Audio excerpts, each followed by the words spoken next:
Don't we get started, Asta? And we'll see how it Yes. goes, right?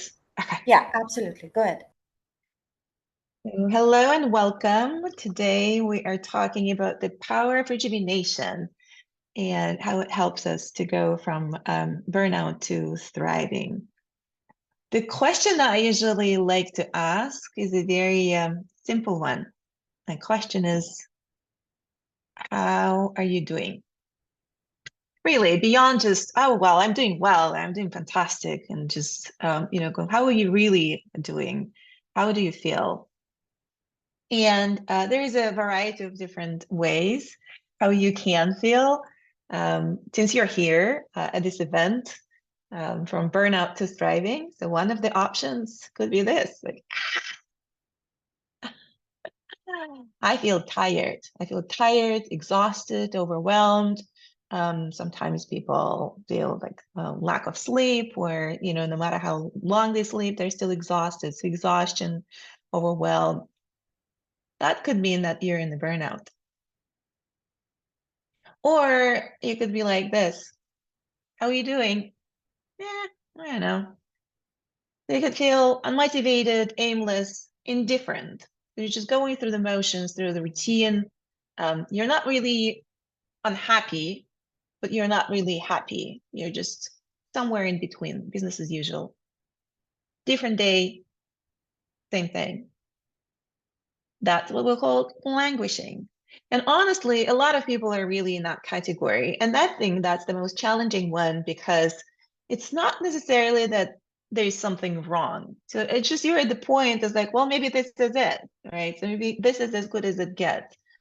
So you don't get that trigger that, you want to change something. You just continue going through the motions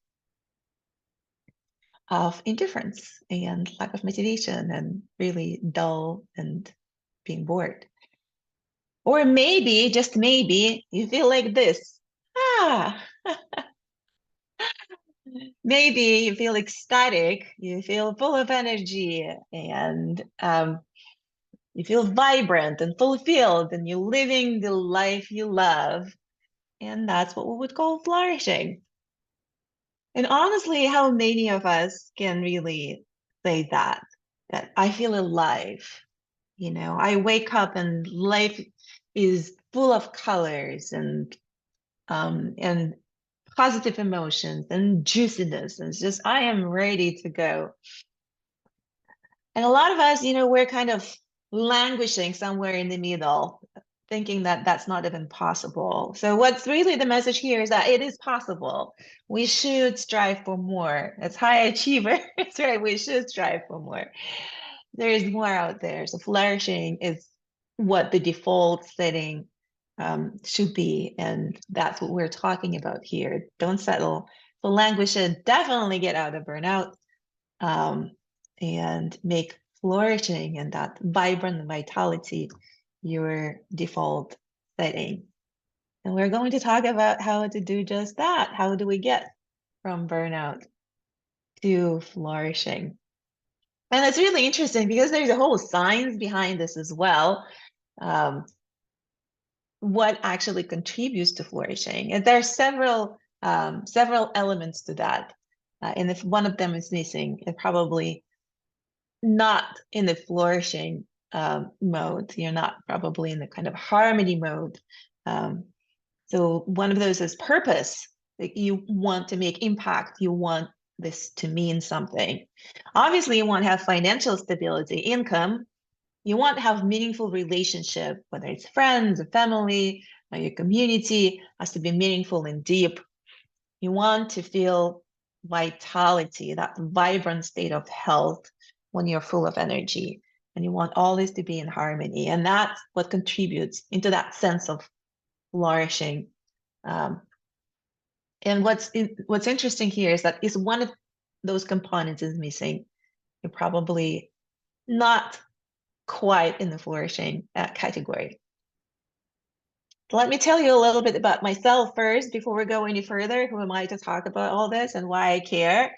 I am Victoria Mensch. I've been most of my career I spent in Silicon Valley in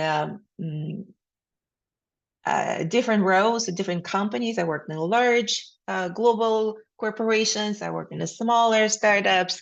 I had a boutique consulting company where I was an executive.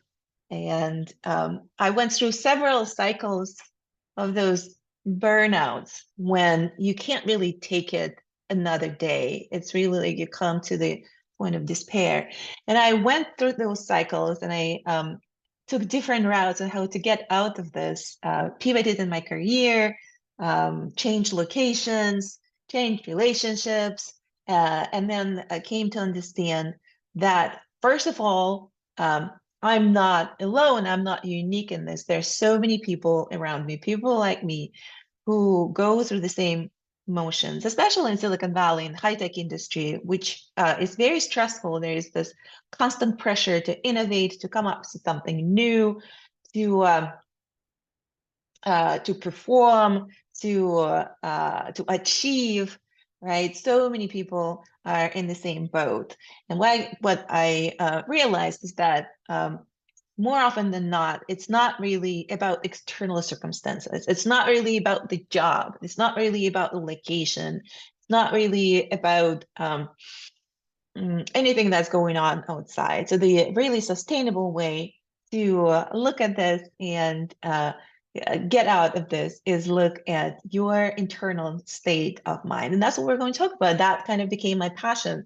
So I went through this experience, and I, developed the practices and understanding how to help others to get through this experience. So I'm on this lifelong quest for harmony and happiness, and I want to share it with the rest of us as part of this new company that I just founded, Silicon Valley Executive Academy, where we talk about leadership, and harmony, work-life harmony and happiness is really a big element of that. So how do we get from meh to yeah? A lot of times when we feel burnout, when we feel this desperate kind of situation, I cannot take it anymore. A lot of time we really feel out of control. So the way to get out, of this is really step into your power and take back that control. What does that really mean? Well, first of all, we need to understand what's in our control and what's not in our control. And what we can control, we can change. And the miracle here is that once we change that, the life around us also change. So first of all, what I call about the first aid for kind of getting you on the road to the life you love, right? To living the life you love, is to learn how to deal with stress, through stress management techniques. There are a lot of them. There's a lot of information. The first thing when you realize that you're in burnout and you go into Google how to deal with this, first what you're going to get is this, take a break, breathe deeply, move, meditate. These are stress management techniques. They are important. The life out there is going so fast. There's so many disruptions. There are political disruptions, there are climate disruptions, there are society disruptions, there's the technology disruptions. There's so many disruptions. It's not going to slow down outside of us. So what we need to learn is how to slow down inside, right? And this is the techniques to get out of that survival mode, of that fight or flight mode, into the stress and digest mode. So that's first step to taking control, is taking control of your physiological system. So you're not running around on that survival mechanism that's very strong, that kept us alive. And you switch into stress, into rest and digest mode, from which you can actually make decisions, and sustainable decisions. So I have lots of information about this breathing and movement, meditation, and my LinkedIn account. So feel free to go there. This is what I called a first aid, right? So this is a band-aid, more or less. You feel overwhelmed, you feel angry, frustrated, you feel unmotivated, negative. The first thing to do is really to complete that stress response cycle that has been accumulating for a while, and talk to your survival system in a way that it understands. And it doesn't understand words. It understands breathing, it understands movement, it understands visualization, it understands images. So that's the way to switch it. That's how you get in control. Our brain controls everything. There's no right of different ways. So that's the first aid. But now to really make sustainable stages, and this is what you'll find. It's like, okay, I went and I did yoga and it helped for a week, or I meditated, helped to calm down, but then the situation comes back, right? So a lot of people make dramatic changes. They say, I cannot take this anymore. So the job is the reason, right? So they change jobs, or they changed relationships, or they changed locations. And what's happened more often than not is that it really lasts just for a few weeks. Like, okay, well, finally I'm free. It lasts for a few weeks, but then a few weeks down the road, you come back to your patterns, right? So why? Because you took yourself with you. You didn't change actually what's the most kind of important part of this. Yes, you change external circumstances, but you take yourself with you. So whatever patterns you had, whatever reactions you had, whatever qualities you had, and the way you responded to outside stimulus, you took that with you. You didn't change that. So I like to talk about this kind of second stage of those sustainable changes as rejuvenation or healing, right? So what burnout is, or what languishing is, it's really like a canary in a coal mine. It is a signal. It's a signal from your body, mind, and spirit to take action, to take significant actions and make changes. Not superficial changes. Sometimes it is an answer, but it changes internal changes. How you actually communicate with those external circumstances, how you build your life, and how you sustain these changes to go forward, to really get into that flourishing kind of state. And while we talk, there are several tips that I can talk about. Again, remember what we mentioned in the beginning. There are all these components that come together for you to feel like you live a full life. But how do we change that? What do we do there? And there are a few tips that I wanted to share today. Tip number one is replenish your energy with self-care. Remember how we're talking about, it's really about you taking control. What can you control? Can you control your boss? Can you control your company? Can you control your kids? Can you control your spouse? Can you control the political situations? Sometimes yes, but most of the time, no. It's really outside of control. There is one thing you can control for sure. You can control yourself, how you spend your time, what you do with your time. So that's kind of the self-care element of that. Only you can make yourself happy. Nobody else can make yourself happy. And this is just one of the tips how to get on that road. And the tip is to create a room in your life to prioritize things that you enjoy doing. And this is a very powerful practice. Basically, the practice is try and make a list of 20 things that you like to do. You like to do them for no other reason, but because they make you happy when you're doing them. Well, go ahead and try that. I know that when I tried it for the first time, it took me 2 weeks to complete this list. I stopped at number 3. I forgot what it is that makes me happy. I was so busy fulfilling everybody else's demands and requirements that I completely forgot what it is that was me, what made me happy. So even that exercise to build this 20 things, that will take you a long way, because it will actually make you think about, what is it? How did I feel when I was happy? When was the last time I did that?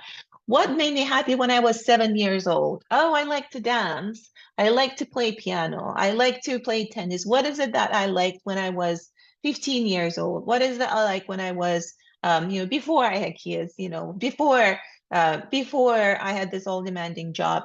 These are the things that bring you joy.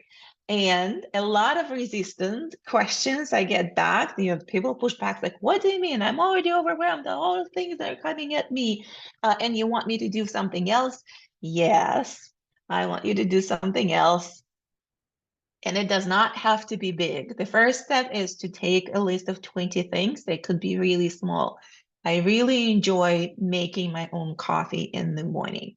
That's a me time. It's going to take me 2 minutes to make it and 3 minutes to drink it. But that's the time for me. I enjoy it. It makes me happy. What is it?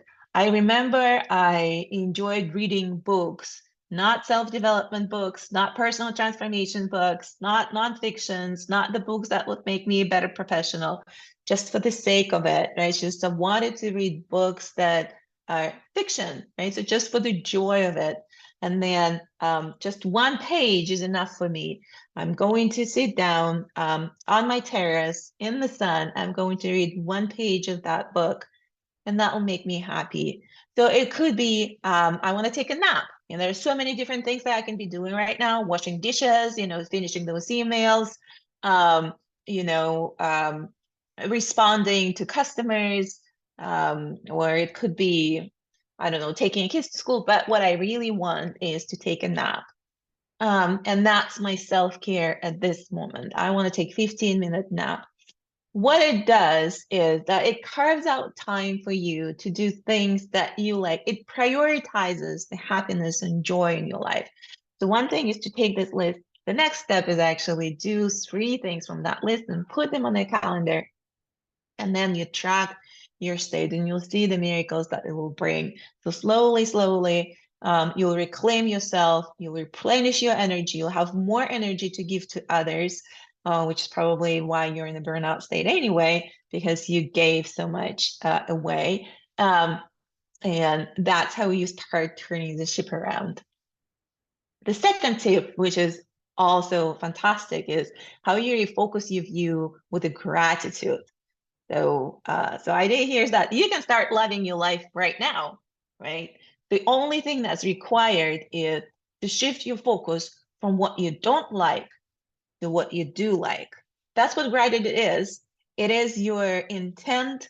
It is your effort to pay attention to things that you do like. When you go to a water cooler, for example, in the office, most of the times you hear complaints. Oh, can you imagine they did this, they did that, that person did this. Can you imagine the traffic was so awful?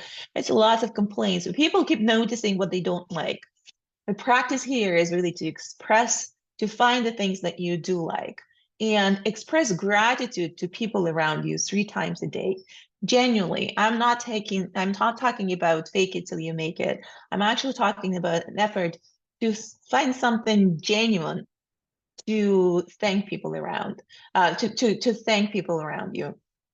And you can do the gratitude journal, the gratitude jars, that helps as well.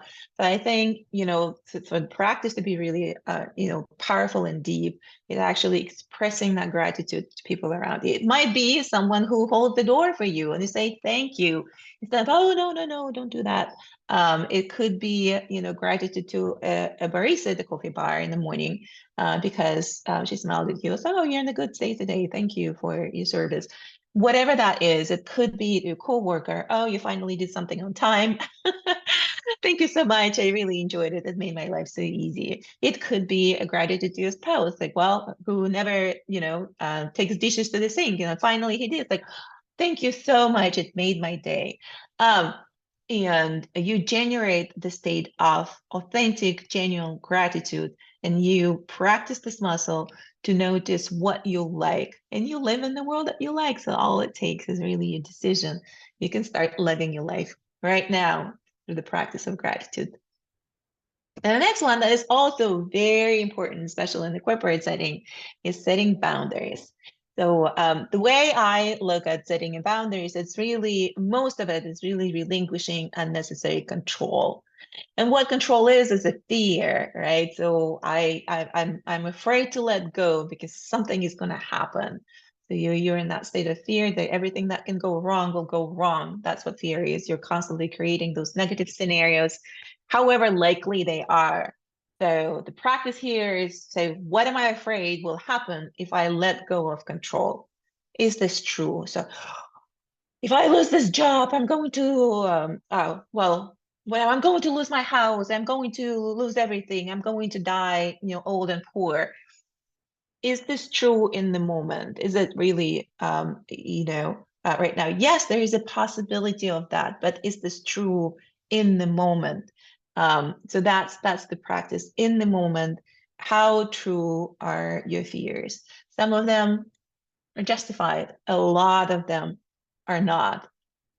So the second question to ask is like, can I control anything about? Is it really something I can directly influence? Is this my business? So what would be an example? Somebody who is doing things differently than you, they're building a spreadsheet. I think in a corporate setting, somebody is building a spreadsheet not the way you build it. If somebody is, putting the bullet points together, not the way you would do it. Is this your business? Like, do you really need to control that, where the end result is going to give you the same value, no matter what? So, is this something that you can directly influence? Is this your business? So that's an interesting way to look at it as well. And the last question you want to ask is like, if I let it go, is it going to feel like freedom?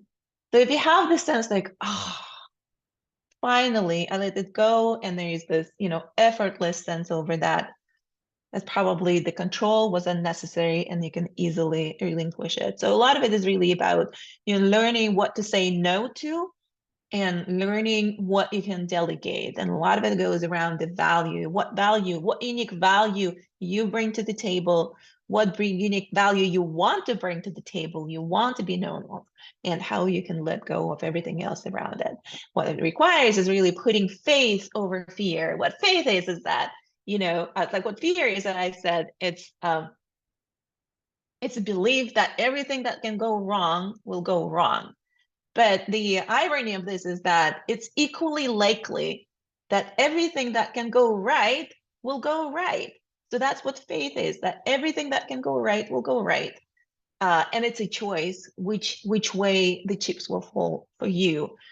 Do you want to fear that everything will go wrong, or you want to believe that everything will go right? And that's how you set boundaries. Now, what we want to talk about, right? If anything you want to take out of the session today is that happiness is really a practice. All those tips that we were talking about, it's about you practicing your mindset, practicing, talking to your physiology, practicing getting into control in the right way. It's not a moment in time when I achieve something and I'm happy for 5 minutes. No, it's a conscious, aware practice to be in a state of happiness, to be in a state of flourishing, and make those changes.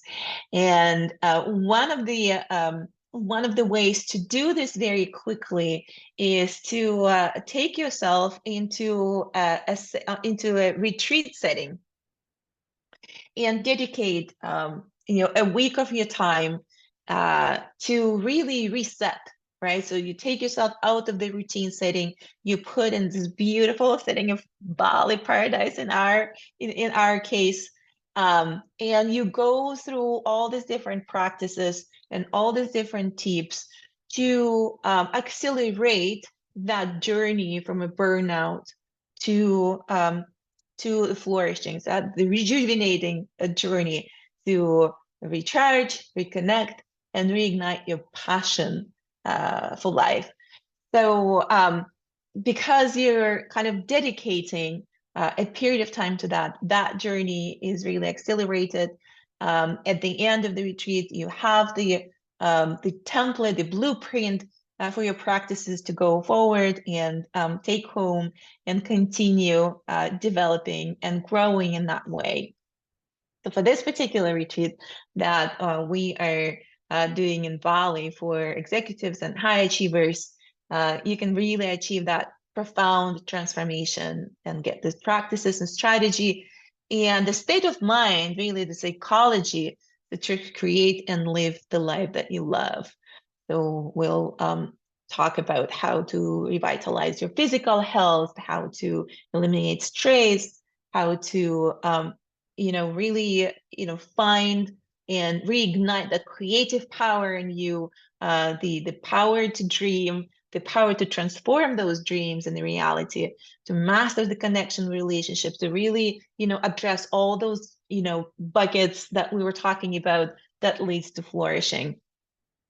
And if you want to learn more about this, my next steps, feel free to find out on our website for the retreat.